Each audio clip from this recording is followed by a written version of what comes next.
think I've said earlier on this channel that I wouldn't be talking too much about transfers and rumors that are going around about players that Liverpool want to sign or Liverpool are about to sign and so on. But I think this Isak saga is something that is worth discussing. It's a special case. So we need to discuss it. We need to share our views on what exactly is going on. And I've listened to so many narratives on the mainstream media as well as on social media, and everybody tries to pick an angle that suits them, an angle that would make them look good in some shape, way, or form, and they try to go in that direction. I think one thing that people are choosing to do that they could have avoided is being partial in the analysis and being one-sided, because for every issue that comes up, there are two sides to the coin. And if you want to really do justice to the issue at hand, you need to look at both sides of the issue. Now, a lot of people, especially on mainstream media, have taken the side of Newcastle. Of course, I am a Liverpool fan, so I do have my biases. But the first thing that I would say is that the fact that Isak decided not to participate in preseason training, not train at the Newcastle training base, go to Sociedad to train and all that, and so on and so forth, I do not support that. Because if you're under contract with a team, you are supposed to honor the contract. Now, having said that, the fact that Isak released a statement, so that was 2 days ago, and I've seen a whole lot of chat about the whole thing. So what he is alluding to is the fact that certain promises have been broken, and because of that, his relationship with the club needs to discontinue because of the break in trust. Now, the first thing that people who want to vilify Isak allude to is that if there was any promise that has been broken, tell us who made that promise to you and show us in writing what that promise is. And I think that is a very disingenuous way to begin discussing this process. Because if you want to have a contract or a written agreement for every single statement or every single discussion that you have in life or even in your business, I don't think you'll be able to do any business. You don't get business done that way. There are times where you have verbal agreements with people that you think that you can trust. You can have verbal agreements with them, and those verbal agreements should be honored. Now, if one party decides not to honor the agreement, of course, trust is going to be broken. And that would come with consequences. The relationship will never be the same. So the fact that people are trying to overlook that fact or trying to belittle that statement that was made by Isak, that trust has been broken, is extremely disingenuous, and it's a disservice to the listeners or people outside who are trying to get to know what the facts are. Now, the other thing that Isak said in his statement is that he made it known to Newcastle quite a long time ago that he wanted to leave. Now, the fact that Newcastle knew that he wanted to leave for quite some time, which we are hearing that it was way before the end of the season, right?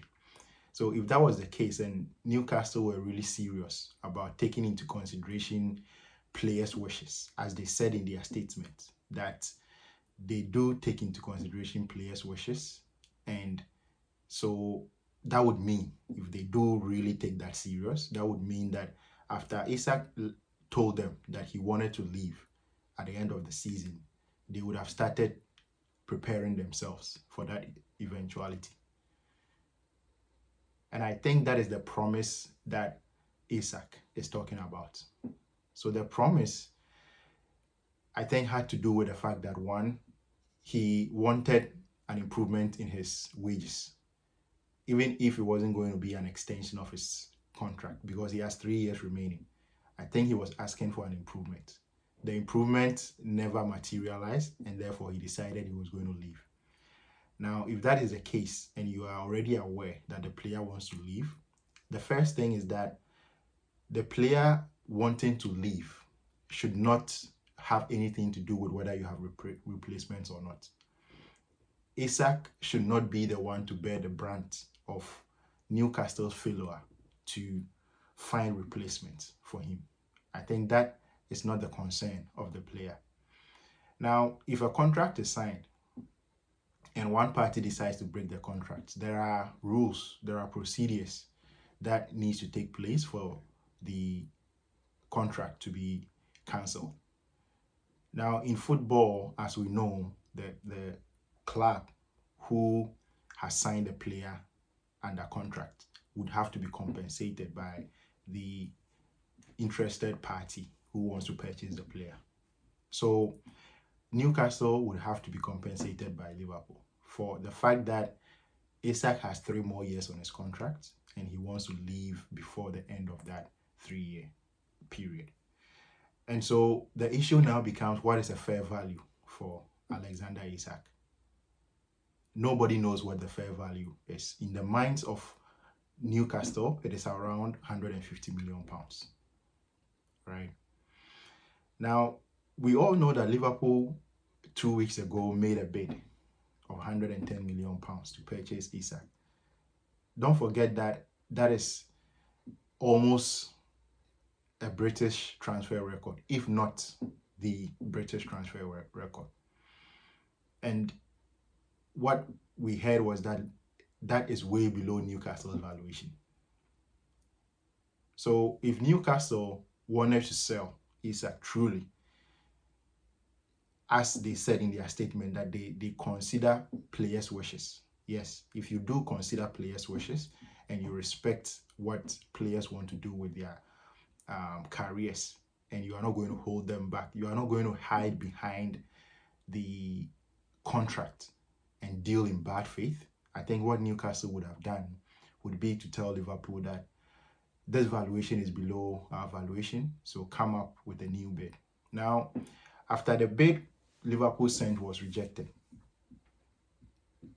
sources close to Liverpool revealed that Liverpool were not willing to make another offer because of the nature of the dismissal of the bid from Newcastle. So the nature of the dismissal, and what does that mean? If Liverpool sources are claiming that the nature of the dismissal does not encourage Liverpool to submit a second bid, for me, what it tells me is that Newcastle did not necessarily ask Liverpool to come in with another offer, and that Liverpool does not have any indication that a second bid, let's say 120 or 130 million pounds, would be entertained. Now, the fact that Newcastle has set their value at 150 million pounds doesn't mean they are going to get 150 million pounds. Of course, if that was what they were thinking, that they would say 150 million pounds and any club would come up and say, okay, that is your valuation, there you go, off we go with Alexander Isak, that would be childish. That is never going to happen. So if you set your valuation at 150 million, for any wise business person, he or she would know that the true value that you'll be willing to accept will be somewhere in the middle. So if Liverpool are going to go in with a second bid, it is not going to be 150 million. It might not even be 140 million. It might be 120, 125. And then the two parties can talk about add-ons and so on and so forth, so that in the end, the valuation or the amount that the buying club will be paying would be in and around 135, 140 million. So each of the parties need to meet somewhere in the middle. If truly £150 million is the true valuation. Now, the fact that Liverpool are saying that they haven't been given any encouragement to submit a second bid means that Newcastle are dealing in bad faith when it comes to anything they've said in their statement in response to Alexander Isak's statement that they truly respect players' wishes. If you truly respect players' wishes, even if you haven't promised that you are going to allow the player to leave, the fact that the player has stated that you were aware of his desire to leave the club this summer means that if you are really dealing in good faith, you would encourage Liverpool to submit another bid. And clearly, that is not the case. Newcastle have made it clear that even if Liverpool were able to submit a bid of £150 million, there's a second condition that needs to be satisfied, which is that Newcastle need to find replacements. But truly, if that is the case, then Newcastle are dealing in bad faith when it comes to Isak, their relationship with Isak, because they are holding the player to ransom, even though a club is willing to pay an amount that would represent a fair value for the player. But because you, Newcastle, because the club has been incompetent, because they haven't been able to do their job in finding replacements for Isak and Callum Wilson, they are holding the player to ransom because we can't find replacement. If we can't find replacements, then we don't respect your wishes anymore. We don't respect whether or not you want to leave or what you want to do with your career. We are only going to hide behind this contract that you've signed and beat you up with the contract, treat you like a slave with the contract, and you can't do anything about it because you are under contract. So that is what is going on. Newcastle are dealing in bad faith when it comes to their relationship with Isak because they are being selfish. They are looking out for their own interest. They want to look good in the eyes of Newcastle supporters. They are taking Newcastle supporters for a ride because what is happening is that they are trying to hide their own incompetence as a club because they have been unable to sign any strikers on the market. They haven't been convincing enough. They don't have a competent director of football or sporting director to go out there and get the deals over the line. So that is exactly what is going on. And don't forget that the agents of players are aware of the ins and outs of these clubs. So they know that Newcastle are trying to stall the whole process. If you are saying that one of your conditions for selling or for sanctioning the sale of the player is that you get replacement, but at the same time, you are aware of your incompetence or your unwillingness to find replacement, then it means that you are dealing in bad faith. You are actually telling a lie. You are contradicting yourself because what you are saying is not actually manifested in your actions, or you do not have the capacity to make sure that the conditions of sale are fulfilled. So the whole statement that was submitted or released by Newcastle United is a contradictory statement. If you read the whole statement and you really want to make sense out of it, and I'm quite disappointed about the fact that grown-ups, adults who are supposed to be critical thinkers read that Newcastle statement and still don't see the contradiction in the statement. Because what is happening is that Newcastle saying that the conditions of sale haven't been met, and the conditions of sale is unambiguous. We all know what the conditions of sale is. Newcastle finding replacements, which is getting in at least 2 strikers, and Liverpool meeting their valuation, which they have set at 150 million. Now, setting 150 million pounds doesn't mean that any club would come up with that 150 million. It would be somewhere in the middle.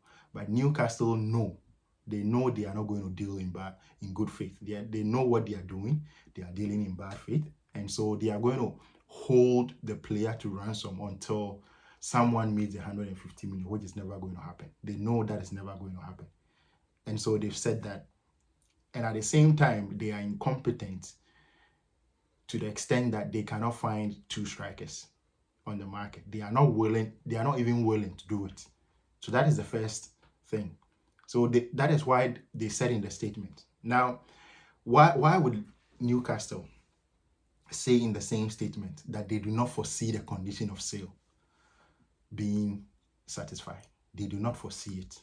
Why would you say you don't foresee it? The only reason why you say you would say you don't foresee the condition of sale being met is when you are unwilling to find the replacement that you have said that you need to find before you sell the player.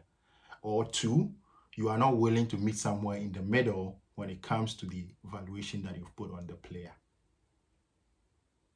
And that is unreasonable. You can't put your car for sale on an online platform for 20,000 and expect that and expect that you get 20,000 for the car. Of course, if you want to get 20,000 as a valuation, then you set the price at maybe 25,000, because anyone who comes in is going to negotiate to get a lower value or a lower price. So if you set the price at 150 million pounds, that is fair enough. But don't expect that anybody would come in and pay 150 million pounds if that is truly the case. So this is what I think. I'm not saying that I support what Alexander Isak has done in terms of missing training and not going on the preseason tour. I don't support that. But at the same time, Newcastle are dealing in bad faith. They are hiding behind the contract, whipping the player with that contract as if he's a slave to the contract. And that is not how things are supposed to be. Rules are made for humans and not humans for the rules. In this particular scenario, what I see is that Newcastle are trying to hide behind the contract and deal in bad faith with Alexander Isak. And that is what he means when he says that the trust has been broken. The relationship is finished. And for me, that should be the case. I would have done the same thing. I wouldn't have been able to have the same relationship with someone who hides behind rules and regulation and try to deal with you in bad faith. Because rules are made for humans and not humans for the rules. So the fact that a person signs a rental agreement and later on decides he wants to move does not mean that you should hold him to ransom based on the rental agreement. There are rules or procedures for getting out of a rental agreement. The same way there are rules and procedures for getting out of a player contract from a club. So you take steps to go through that process, and you do that in a fair manner. What Newcastle are doing is selfish. They are taking their fans for a ride, and they are holding the player to ransom. So I think that if Isak doesn't get the move to Liverpool like he wants this coming summer, he should just go back and play. But playing for Newcastle wouldn't feel the same for Isak, and Newcastle wouldn't feel the same in terms of their relationship with the player. No matter what you think about how he can get back into the club and they can reintegrate him and so on and so forth, it will never be the same, because he's now seeing the true faces of those he's dealing with. And that is people who hide behind contract, who hide behind rules and regulation and try to press you down. They try to beat you up with the rules and regulations because they know they have you where they want to. So I think that is just how the situation is. If he's not able to make the move in this transfer window, he has the opportunity to do that in January or next summer. And we'll see if Newcastle would still hold on to these conditions, about 150 million pounds and finding two replacements. We just live to see. But I think that Newcastle are not dealing in good faith, no matter what you think about what Isak did or did not do properly.